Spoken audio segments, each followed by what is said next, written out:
Hello, everybody. This is Mr. Guest. Welcome to one more lesson. Today, we're going to take a look at some situations at work.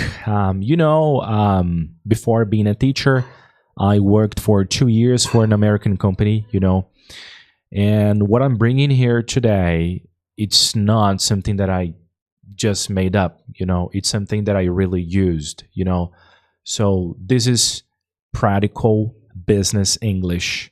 I'll name them chunks, or if you want to name them expressions, it's up to you. All right.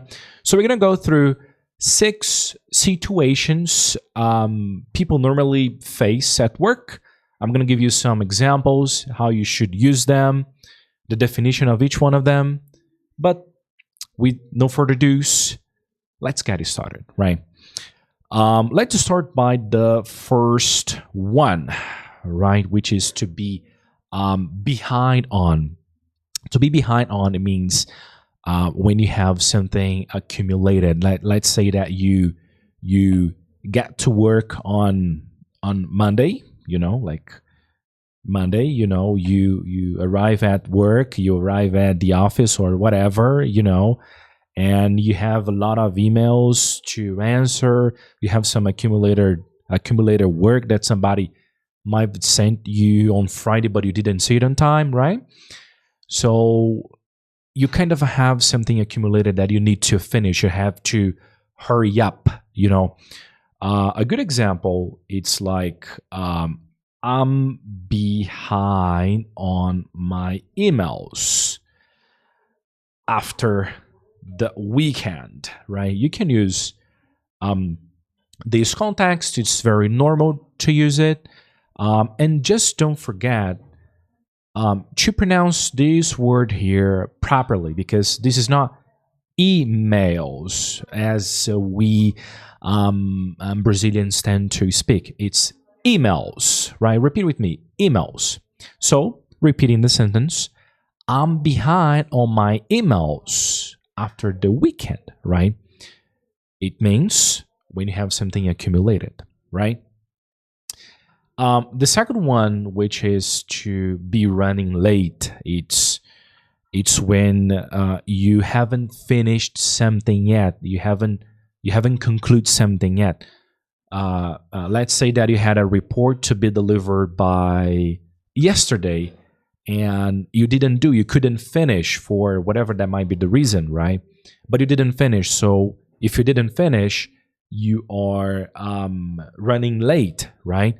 So you can say something like, I'm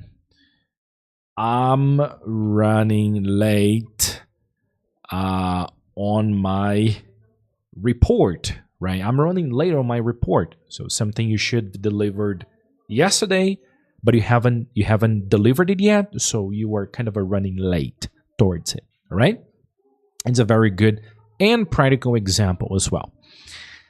Number 3, to catch up on, right?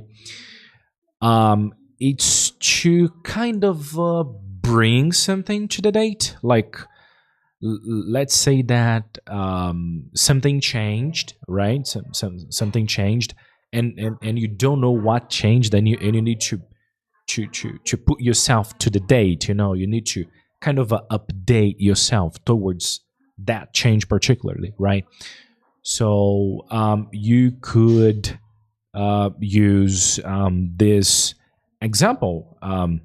I need to catch up on the new policy, right? So I need to catch up on the new policy. It means you don't know it yet. You haven't read it yet. You haven't read the updates yet. But you need to do it, you still need to execute it, This is pretty much catch up on something, all right? The number 4, which is follow up on, it means to continue or supervise something, Let's say that every Tuesday morning you have to take a look at some numbers, you have to take a look at some Excel sheets, And this is part of your routine. Every week you repeat the same process. So you kind of say you follow up on the Excel sheets on Tuesday. So this is the example I'm gonna be using here as a context. So let's write it down. I follow up on some Excel sheets every Tuesday's morning, right? You can use that. I follow up on some Excel sheets every Tuesday's morning. This is a very practical example. Let's go to the example number 5 now to get back to. This one is one of my favorites because it means that you need to return something to somebody. Maybe somebody asked you a question and you haven't answered it yet. Maybe you had to send an email to somebody, you had to do something for somebody, and you haven't done that yet. So you need to get back to that person. You need to return that to that person particularly, So a good example would be something like, let me get back to you by the end of the week, right? So give me this window so I can return, answer, give that whatever that might be until the end of the week, right? It's when you have to return something to somebody in English. So repeating the sentence, let me get back to you by the end of the week, all right? And last but not least, right? Push back. This one is definitely my favorite, which means to postpone something.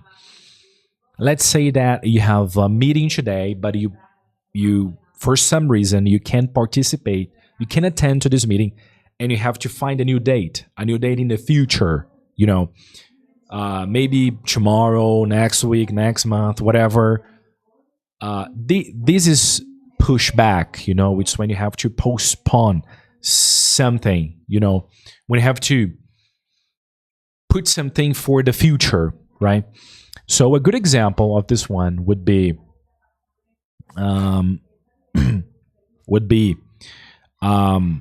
can we push back the meeting to next week? Yeah.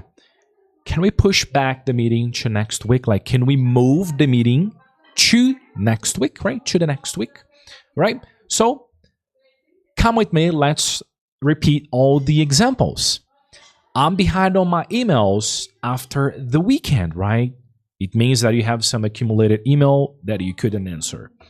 I'm running late on my report. It means you should deliver that before, right? So that's the reason why you're late. So that's why you're saying I'm running late on my report.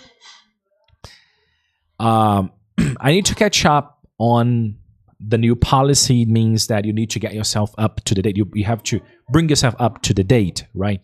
There are new changes that you might not be aware yet. I follow up on some Excel sheets every Tuesday's morning. It means that it's a continuous process. You do it every Tuesdays, right? Every Tuesdays, like you have to supervise this somehow, right? Let me get back to you by the end of the week. It means that you were going to give a return to that person about whatever that might be, and by the time you're determined to the person that you're going to get back to, right? And the last one, it's can we push back, right? The meeting to the next week. It means can we postpone the meeting, right, to the next week? All right. Well, these are the 6 contexts that I wanted to share with you in today's lesson. I hope you found it productive. I really do. I'm gonna see you in the next video, and don't forget to go further and practice. Take notes, repeat it out loud, practice the examples. Take notes of these examples because they are really helpful and practical examples, all right? And last but not least, if you like the video, give it a like so YouTube understands that this is a good video and it helps me to make more videos like this.